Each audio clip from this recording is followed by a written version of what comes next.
नमस्कार, आपण पाहत आहात पुणे लाईव्ह न्यूज। पाहुया दिवसभरातील ठळक घडामोडी।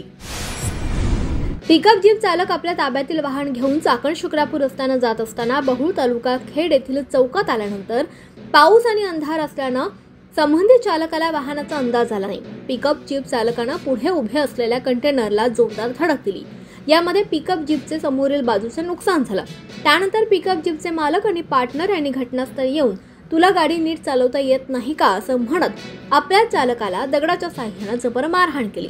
या प्रकरणी तुषार दत्तू दिघे राहणार कोयाळी तालुका खेड याने चाकण पोलीस ठाण्यात दिलेल्या फिर्यादीवरून प्रसाद साकोरे, त्यांचा भागीदार पप्पू भालचिंगे यांच्यासह चौघांवर चाकण पोलीस ठाण्यात मारहाण प्रकरणी गुन्हा दाखल करण्यात आला आहे। खेड तालुक्यात सध्या पावसाने उघडीप दिली आहे। ऊन पडत असल्याने वातावरणातील गारवा कमी होऊन उष्मा वाढलाय। खेडच्या पूर्व भागातील चिंचोशी परिसरात शेतकरी पावसाने उघडीप दिल्याने शेती कामात व्यस्त असल्याचे चित्र सध्या पाहायला मिळत आहे। चाकण औद्योगिक भागात माहुंगे पोलीस स्टेशन ते HP चौक दरम्यान रस्त्यांची अक्षरशः वाट लागली आहे। तसेच या भागात प्रशासनाने एकेरी वाहतूक केली आहे। मात्र अनेक मंडळी हा नियम धाब्यावर बसवून विरुद्ध बाजूने वाहन आणतात। त्यामुळे वाहतूक कोंडी आणि अपघातांना निमंत्रण मिळत आहे। पुणे लाईव्हच्या दर्शकांनी याबाबतचे व्हिडिओ पाठवून हे कळवले।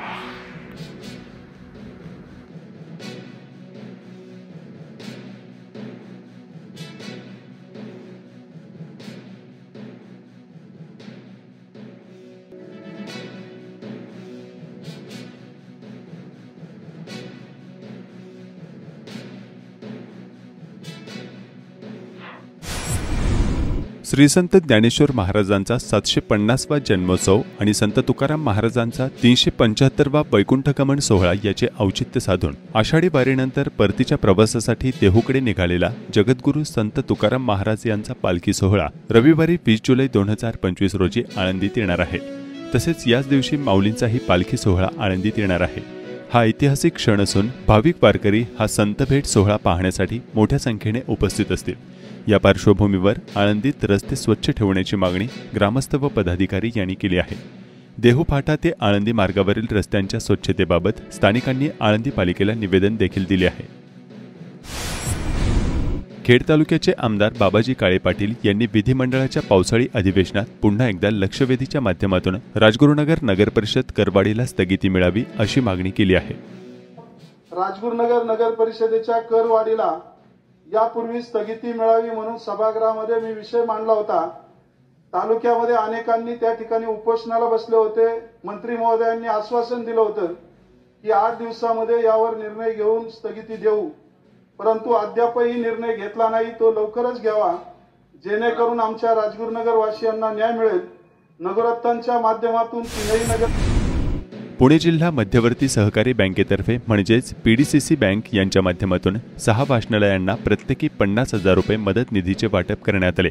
बँकेच्या धर्मदाय निधीतून ही मदत देण्यात आली असून खेड तालुक्याचे माजी आमदार तथा जिल्हा बँकेचे संचालक दिलीप मोहिते यांच्या हस्ते धनादेश देण्यात आले। या प्रसंगी जिल्हा बँकेचे विभागीय अधिकारी TK दौंडकर यांच्यासह मान्यवर उपस्थित होते। राजगुरुनगर शहरालगत असलेल्या होलेवाडी तालुका खेड ग्रामपंचायतच्या उपसरपंचपदी निकिता अमोल होले यांची बिनविरोध निवड करण्यात आली। मावळते उपसरपंच रोहिदास होले यांनी पदाचा राजीनामा दिल्यानंतर ग्रामपंचायत कार्यालयात सरपंच सोनम श्रीकांत होले यांच्या अध्यक्षतेखाली निकिता होले यांची उपसरपंचपदी निवड करण्यात आली। निवडीनंतर ग्रामस्थांनी त्यांचा सन्मान केला। पुणे जिल्ह्यात जनसुरक्षा कायद्याच्या विरोधात आंदोलने तीव्र होऊ लागली आहेत। जनसुरक्षा की दडपशाही असा सवाल उपस्थित करत महाराष्ट्र विशेष जनसुरक्षा विधेयक 2024 विरोधात काँग्रेसच्या वतीने काळ्या फिती लावून निदर्शने करण्यास जिल्ह्यात सुरुवात करण्यात आली आहे। सदरचे विधेयक लोकशाही, वैचारिक स्वातंत्र्य आणि नागरी हक्कांसाठी घातक असल्याचा काँग्रेस कार्यकर्त्यांचा आरोप आहे। सुगरण पक्ष्यांचा विणीचा हंगाम हा मे ते सप्टेंबर दरम्यान असतो। या काळात सुगरण नर पक्षी हे गवताच्या बारीक काड्यापासून घरटे बनवतात। हे घरटे अतिशय मजबूत आणि आकर्षक दिसते। सुगरण मादी पक्षाला ते आवडले तर ती त्यामध्ये राहते, अन्यथा सुगरण नर पक्षी ते घरटे सोडून दुसरे बांधायला घेतो। खेड तालुक्यातील कमाण येथे विहिरीतील झाडांवर सुगरण पक्ष्यांचे घरटे बनवत असताना या भागातील पत्रकार निवृत्ती नायकरे यांनी हा सुंदर व्हिडिओ आपल्या मोबाईलमध्ये टिपला आहे। खेड तालुक्यातील 19 पाझर तलावात मत्स्यपालन बोली पद्धतीचे लिलाव मंगळवार दिनांक 22 जुलै रोजी सकाळी 10 वाजता खेड पंचायत समितीच्या राजा शिवछत्रपती सभागृहात आयोजित करण्यात आल्याची माहिती गटविकास अधिकारी विशाल शिंदे यांनी दिली। या लिलावात भाग घेणाऱ्या व्यक्ती अथवा संस्थांनी सकाळी 10 ते 11 या वेळेत आपला अर्ज आधार कार्डसह अनामत रक्कम रुपये 5,000 भरल्यानंतरच लिलाव प्रक्रियेत सहभाग घेता येणार आहे। लिलावाची प्रक्रिया सकाळी 11 वाजता सुरू होईल। सकाळी 11 नंतर बोली लिलावामध्ये प्रवेश घेता येणार नाही। बोली लिलावात सहभागी होणाऱ्यांनी विहित नमुन्यातील अर्ज भरून देणे आवश्यक असून नमुना अर्ज आपल्या जवळच्या पशुवैद्यकीय अधिकाऱ्यांकडे पीडीएफ फाईलमध्ये अटी शर्तीसह उपलब्ध असल्याची अशी माहिती तालुका पशुवैद्यकीय अधिकारी डॉक्टर योगेश शेळके, छोटे पाटबंधारे विभागाच्या शाखा अभियंता रुपाली तांदळे यांनी दिली। खेड तालुक्यातील सांडभोरवाडी, इंदिरा पाझर तलाव, वरची भांबुरवाडी, वेहळदारा, वांद्रे, पढरवाडी, गुडाणी, आडगाव, टोकावडे, विराम, बामणशेत वस्ती, आंभू, वरुडे, गोसासी, वाशेरे, भोतेवाडी, कुरुळी, शिंदे, कडाचीवाडी, औदर, चांदूस, तोरणे, उगलेवाडी, आढे, वरसुबाई मंदिर, पिंपरी बुद्रुक, लादवड या 19 पाझर तलावात मत्स्यपालन बोली पद्धतीचे लिलाव होणार आहेत। चाकण नगर परिषद हद्दीत पुणे नाशिक महामार्गाच्या पूर्व पट्ट्यात वन्यप्राणी अधिवास अजूनही टिकून आहे। या भागात वानर रहिवासी भागात फिरत असतात। चाकणमधील विद्याधाम कॉलनी, मनशक्ती आश्रम, चक्रेश्वर मंदिर, पठारवाडी, राक्षेवाडी, आगरवाडी या ठिकाणी जंगल सदृश्य वनसंपदा असल्याने जंगली ससे, मोर, माकड, वानर, तरस, बिबटे वन्य प्राणी कायम आढळून येतात। बिबटे सोडून अन्य वन्य प्राणी यांचा धोका नसल्याचे स्थानिक नागरिक सांगत आहेत। पुणे जिल्हा अधीक्षक कृषी अधिकारी संजय कासोळे यांनी खेड तालुक्यातील मरकळ येथे मुख्यमंत्री अन्न प्रक्रिया योजनेतील काही प्रकल्पांना भेट देऊन पाहणी केली। तसेच मरकळ आणि आळंद येथील बालाजी एजन्सी आणि आकाश फर्टिलायझर या खते विक्रेता दुकानाला भेट देऊन युरिया खताच्या पीओएस मशीनवरील साठ्याची पाहणी केली। बाजार समिती सेवल सहकारी पतसंस्था मर्यादित संस्थेची वार्षिक सर्वसाधारण सभा खेळीमेळीच्या वातावरणात संपन्न झाली। राजगुरुनगर येथील शेठ केशरचंद पारख प्राथमिक विद्यालयातील विद्यार्थ्यांनी मंथन राज्यस्तरीय परीक्षेत यश मिळवले आहे। विद्यालयातील तब्बल 36 विद्यार्थ्यांनी मंथन गुणवत्ता यादीत स्थान मिळवल्याची माहिती विद्यालयाच्या मुख्याध्यापिका वंदना काशीद यांनी दिली। चाकणमधील आदर्श गणेशोत्सव मंडळ म्हणून परिचित असलेल्या मयूर मित्र मंडळाच्या रौप्य महोत्सवी वर्षानिमित्त गणपती मंडपाचे पायापूजन करण्यात आले। यावेळी चाकणमधील बहुतांश गणेशोत्सव मंडळाचे पदाधिकारी उपस्थित होते। बाजारपेठेत मोठ्या प्रमाणावर वाढत असलेल्या कृत्रिम फुलांच्या वापरामुळे पारंपरिक फूल उत्पादक शेतकऱ्यांवर आर्थिक संकट ओढावले आहे। या पार्श्वभूमीवर Grover flower council of India यांच्या वतीने राज्यभरातील फूल उत्पादक शेतकऱ्यांचा एकत्रित आणि संघटित मोर्चा मुंबईला आझाद मैदानात मुंबई येथे काढण्यात आला। खेड आळंदी विधानसभेचे आमदार बाबाजी काळे यांनी यापूर्वी हा प्रश्न विधानसभेत उपस्थित केला होता। त्यांनी समक्ष उपस्थित राहून शेतकऱ्यांच्या लढ्याला ठाम पाठिंबा दिला आणि कृत्रिम फुलांविरोधातील त्यांच्या संघर्षात एकजूट दर्शवली। यावेळी मंत्री भरत गोगावले यांनी कृत्रिम फुलांच्या वाढत्या वापरामुळे शेतकऱ्यांवर होणाऱ्या परिणामांचा ठोसपणे उल्लेख करत शासन स्तरावर सकारात्मक निर्णय घेण्याचे आश्वासन दिले। यावेळी आमदार सुनील शेळके, आमदार महेश शिंदे, आमदार शंकर मांडेकर यांच्यासह खेड तालुक्यातील फूल उत्पादक शेतकरी मोठ्या संख्येने उपस्थित होते। तब्बल 52 वर्षांपासून महाराष्ट्राच्या कबड्डी क्षेत्रामध्ये विविध भूमिकेत कार्यरत असलेले राजगुरुनगर येथील प्रकाश पवार यांचा कबड्डी दिनानिमित्त कबड्डी क्षेत्रातील ज्येष्ठ कार्यकर्ता हा मानाचा राज्य पुरस्कार देऊन सन्मान करण्यात आला। पुणे नाशिक राष्ट्रीय महामार्गाचे काम कोट्यवधी रुपयांचा निधी मंजूर होऊनही प्रत्यक्षात सुरू होत नाही। त्यामुळे खेड तालुक्यातील भाजपच्या अनेक कार्यकर्त्यांनी थेट पंतप्रधान नरेंद्र मोदी यांना पत्रे पाठवून तातडीने या महामार्गाचे काम व्हावे अशी मागणी केली आहे। चाकण येथील पोस्टातून सदरची पत्रे पाठवण्यात आली आहेत। यावेळी भाजपचे माजी जिल्हाध्यक्ष शरद बुट्टे पाटील यांच्यासह चाकण मंडल अध्यक्ष भगवान मेदनकर व कार्यकर्ते मोठ्या संख्येने उपस्थित होते। भाजप कार्यकर्त्यांची नेमकी काय मागणी आहे व पत्रात नेमकं काय नमूद केलंय याबाबत शरद बुट्टे पाटील यांनी काय सांगितलंय जाणून घेऊया। आज चाकण मंडलातील भारतीय जनता पक्षाच्या सर्व बूथ अध्यक्षांनी देशाचे सर्वोच्च पंतप्रधान आदरणीय नरेंद्रजी मोदी साहेब यांना एक पत्र लिहिलं आहे आणि हे पत्र पोस्टात चाकणच्या टाकण्यासाठी सगळे बूथ अध्यक्ष, सगळे पदाधिकारी या ठिकाणी उपस्थित आहेत। पुणे नाशिक महामार्गावरती आपल्या चाकण परिसरामध्ये औद्योगिक नगरीमध्ये जी प्रचंड वाहतूक कोंडी होत आहे, या वाहतूक कोंडीने नागरिक त्रस्त झालेले आहेत। अनेक लोक मृत्युमुखी पडलेले आहेत। अगदी ॲम्ब्युलन्स देखील या ठिकाणी अडकतात। शेतकरी, कामगार, कारखानदार, विद्यार्थी शेतमजूर सगळेच वैतागलेले आहेत. लोकांमध्ये उद्रेक आहे, लोक आंदोलन करतायत, लोकांची मागणी अतिशय रास्त आहे. आणि म्हणून आम्ही भारतीय जनता पक्षाच्या सगळ्या बूथ अध्यक्षांनी असं ठरवलं की हे जे काम पुणे नाशिक महामार्गाचं आहे याला 7,500 करोड रुपये केंद्र सरकारच्या माध्यमातून पंतप्रधान साहेबांनी आणि दळणवळण मंत्री नितीनजी गडकरी यांनी मंजूर केलेले आहेत. परंतु या रस्त्यावरचं भूमी संपादन हे 100% न झाल्यामुळं या कामाची निविदा खुली होत नाही, वर्क ऑर्डर होत नाही आणि काम सुरू होत नाही. ही अडचण ओळखून आम्ही आज पंतप्रधान महोदयांना विनंती या पत्राद्वारे करतो आहे की आपण खास बाब म्हणून ही निविदा उघडण्याची परवानगी द्यावी, या कामाचा कार्यारंभ आदेश करावा आणि तातडीने हे काम सुरू करावं. यासाठी आज आमचे जवळपास 100 बूथ अध्यक्ष हे पंतप्रधान आदरणीय नरेंद्रजी मोदी यांना स्पीड पोस्टानं पत्र पाठवत आहेत, त्यांना विनंती करत आहेत. आणि आम्हाला खात्री आहे की आमचे पंतप्रधान हे सामान्य कार्यकर्त्याची नोंद घेणारे आहेत, बूथ अध्यक्षाची नोंद घेणारे आहेत आणि त्यामुळे निश्चितपणानं आमच्या या पत्राचा, आमच्या या विनंतीचा सहानुभूतीपूर्वक विचार पंतप्रधान करतील आणि या पुणे नाशिक महामार्गाचं काम तातडीनं सुरू होईल अशी आम्हाला सगळ्यांना अपेक्षा आहे.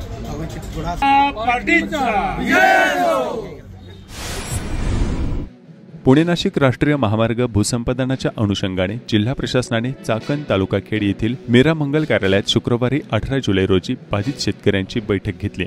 या बैठकीमध्ये PMRDAचे अधिकारी यांनी ही बैठक केवळ पुणे नाशिक महामार्ग ते प्रस्तावित पुणे चक्रकार मार्गाला प्रवेश करण्यासाठीच्या जमीन संपादनाबाबत असल्याचे सांगितले. मात्र याबाबत एकंदर बैठकीचा आढावा घेतला असता खेड तालुक्यामध्ये पुणे नाशिक महामार्ग भूसंपादनबाबत कुठल्याही प्रकारे कार्यवाही प्रलंबित नाही, परंतु पिंपरी चिंचवड महापालिका हद्दीत भूसंपादन प्रक्रिया प्रलंबित आहे. खेड तालुक्यातील ज्यांच्या जमिनी घेतल्या त्यांना योग्य प्रकारे जिल्हा प्रशासन न्याय देण्यास अपयशी ठरल्याचे उपस्थित बाधित शेतकरी यांनी यावेळी ठणकावून सांगितले. या बैठकीत बाधित शेतकरी व अधिकारी यांनी नेमकं काय सांगितलंय जाणून घेऊयात.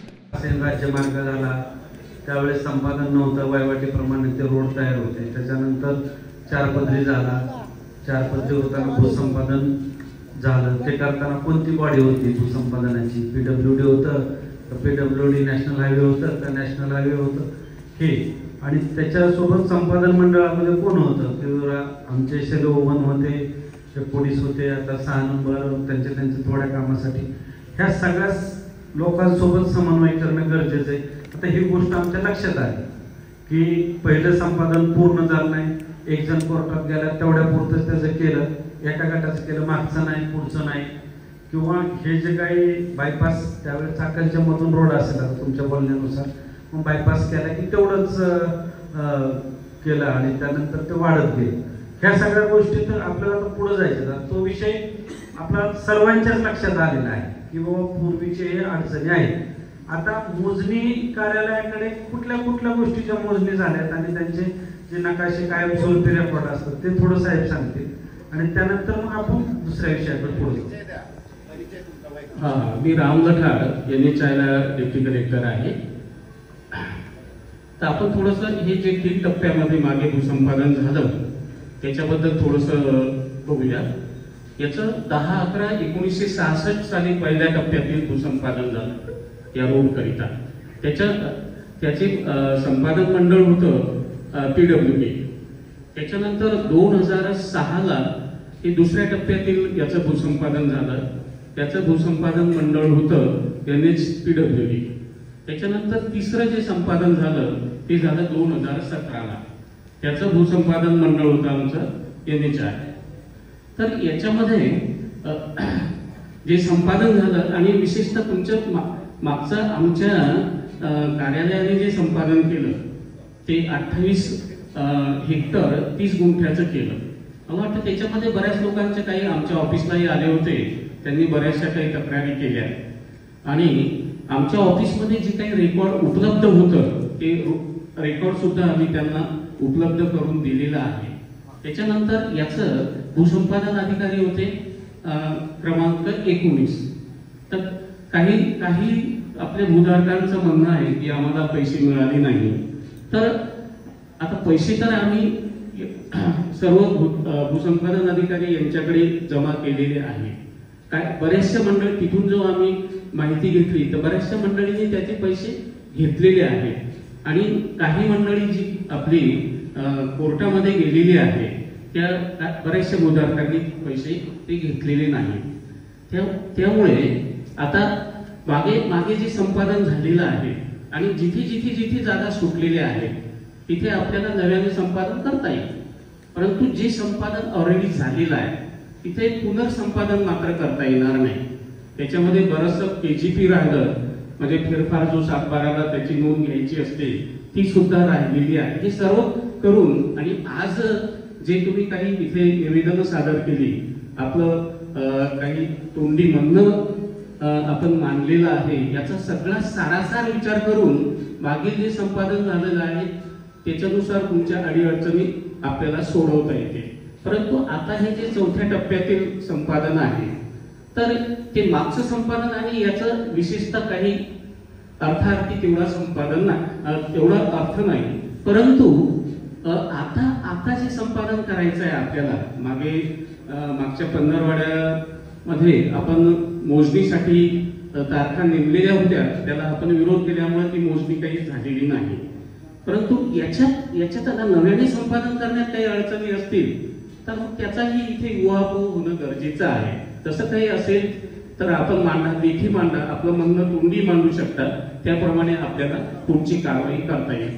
आता आपण हे जे निवेदन दिले त्याचा आम्ही सर्वतोपरी अभ्यास करतो, त्याच्यातून आपलं काय म्हणणं आहे, आपल्याला काय हवं आहे, आपल्या ऑफिसमधून काय आपल्याला मदत करता येईल याच्यावर सुद्धा आम्ही सारासार विचार करतो. धन्यवाद. मला वाटतं ते एकत्रित सर्व पुन्हा जर आवश्यकता असेल तर ती प्रोसेस करता येईल ऍक्विजिशनची. आणि दुसरा विषय, एक कोणीतरी मला वाटतं आपल्यापैकी एखादी जबाबदारी घेतली आणि एक स्वतंत्र मला जर दिलं की हे सगळं 4 पत्रीकरणामध्ये सुटलेलं आहे, ह्या गटांचं संपादनच झालं नाही किंवा संपादन झालं पण मला मोबदला मिळाला नाही, जे कायदे आहे हे मला एक स्वतंत्र 4 पत्रीकरणाचं द्या. त्याचं कोऑर्डिनेशन मला कोणाकोणाशी करायचं आहे, PWD, NHPWD आणि SLO 1, बरोबर. त्याच्यानंतर पुढचा टप्पा 6 पत्रीकरण तुमच्याकडे आहे ऑफिसर आहे माझ्याकडे. ऐका एक्झॅक्टली तुम्ही आता जसं म्हणालात ना की कसं असतं, प्रशासनात एक नवीन प्रोजेक्ट आला की जिल्हाधिकाऱ्यांच्या वतीने आम्ही काम करत असतो, जिल्हाधिकारी एक नवीन अधिकारी नेमतात. संपादन आहे 2007 आणि 2015 आम्ही ते नाकारत नाही. दुसरी गोष्ट, पुन्हा संपादनाचा तर विशेष नाही. आम्हाला माहिती, आम्ही जर मी, माझ्या बापांनी, माझ्या आजीने, पंजाने, खाकर पंजोबाने ज्याने कोणी 5 रुपये जरी उचलले असेल तर आम्हाला ते मागण्याचा अधिकार नाही. सर्वसामान्य शेतकरी पण समजतो, आम्हाला ते दुबार संपादन पण नको.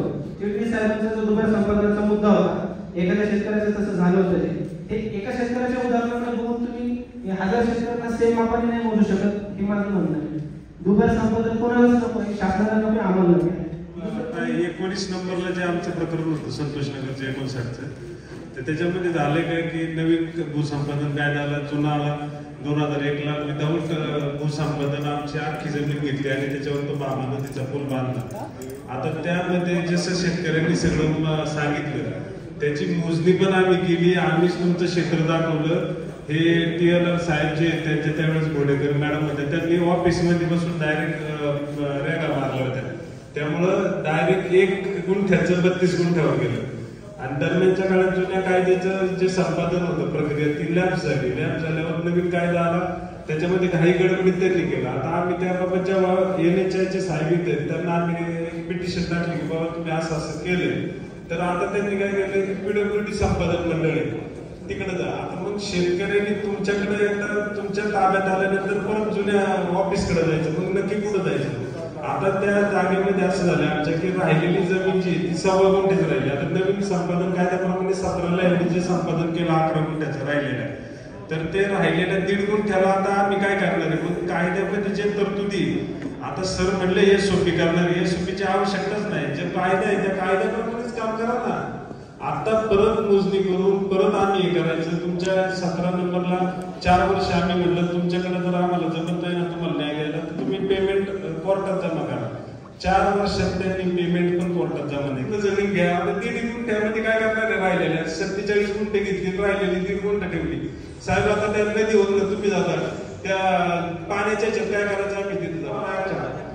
त्यामुळं ह्या आमच्या ज्या तक्रारी दिलेल्या आहेत, तुम्ही आधी माझी विनंती आहे तुम्हाला की आता ते 19 नंबर 6 नंबरकडे आलंय म्हणजे आता 6 नंबर हे जर असं कलर फेड झाली तर ते कोण, जे जुनी प्रकरण आहे आमची, जसे आमचे शेतकरी म्हणले, तर त्याचा न्याय निवाडा अंतिम कोण करणार आहे? तुम्ही करणार आहे का 6 नंबरला कलेक्टर? एवढंच तेच सांगणार आहे मी. एकतर हे प्रकरण काही ट्रान्सफर झाले हा भाग नाहीये की 19 नंबरकडे होतं आणि 1 कडे होतं मग 19ला गेलं आणि 6ला, असं नाहीये. मी म्हटलं की प्रत्येक टप्प्याटप्प्याला भूसंपादन अधिकारी नेमण्यात आला. त्या फाईलमध्ये एनएचआयला कितीतरी वेळा लेटर दिले. एनएचआयचे चिटणीस साहेबांनी मला लेटर दिले, पीडब्ल्यूडीला विचारणा केली यांच्याकडे काय आहे. पीडब्ल्यूडीने परत नाही केलं की सगळ्या दस्ती वगैरे एनएचआयला हँडल केलं. ते द्या ना, एनएचआय म्हणते ना की आम्ही संपादन केलंय.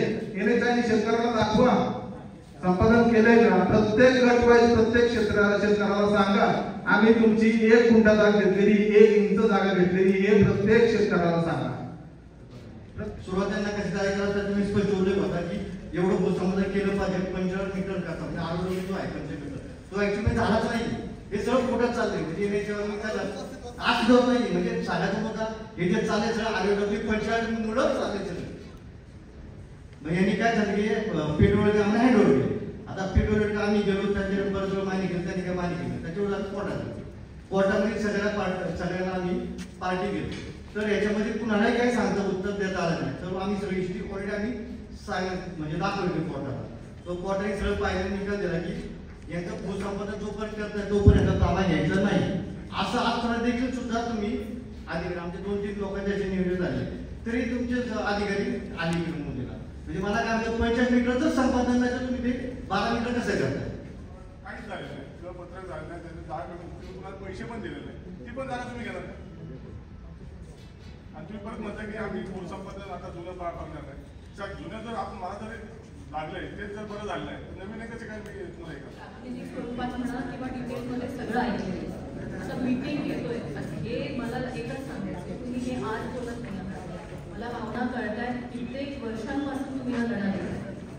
आपला उद्देश हे असला पाहिजे की ह्याच्यात सोल्युशन काय.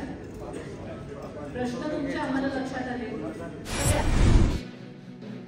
पुणे नाशिक महामार्गाचे संपादन करताना चाकण व वाकी गावच्या माथ्यावर असलेले काळोबा मंदिर बाधित होणार नाही याची दक्षता घेण्याचे आवाहन या भागातील भाविकांनी आणि काळोबा मंदिर देवस्थान ट्रस्ट यांच्या वतीने करण्यात आले आहे. याबाबतचे निवेदन संबंधित अधिकाऱ्यांना देण्यात आले आहे.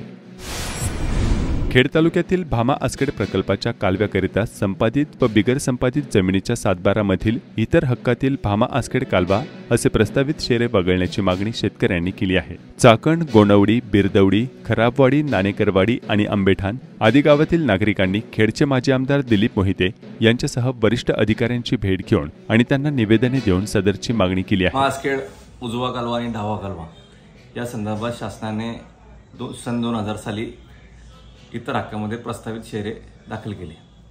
तदनंतर 2004 साली आंबेठाण असेल, बोरदर असेल, गोनवडी असेल, चाकण असेल हे 4-5 गावामध्ये निवाडा डिक्लेअर केला आणि निवाडा डिक्लेअर केल्यानंतर आज 2025 साली म्हणजे जवळ तब्बल 20 वर्षानंतर भामा आसखेड विभाग जागे झालं असं म्हणता येईल.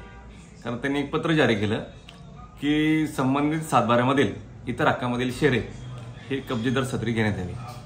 सर्व शेतकरी ना काहीच कल्पना नव्हती की असा अवॉर्ड झालेलं आहे, असं झालेलं आहे. हे फक्त ऑफिसमध्ये बसून अधिकाऱ्यांनी अवॉर्ड डिक्लेअर केलं. प्रॅक्टिकली हे संपूर्ण प्रक्रिया वेग अनजस्टिसफुल, अनलॉफुल आहे. यावरती शेतकरी प्रचंड प्रमाणात नाराज झालेले आहे आणि तीव्र निदर्शने व्यक्त करणार आहेत.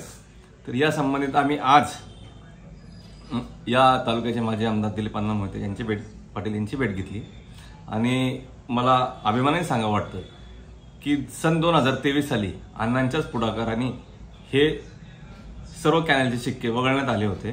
कारण 2019 ते 23 हा संपूर्ण प्रवास आम्ही 3 वर्ष सतत पाठपुरावा करत होतो आणि या संबंधित 2 वेळा आंदोलन केलं अण्णांच्या माध्यमातून आणि त्या पाठपुराव्याला यश आलं. आणि 2023 साली हा सर्व शासनाने GR काढला की सर्व शेरे वगळण्यात यावे.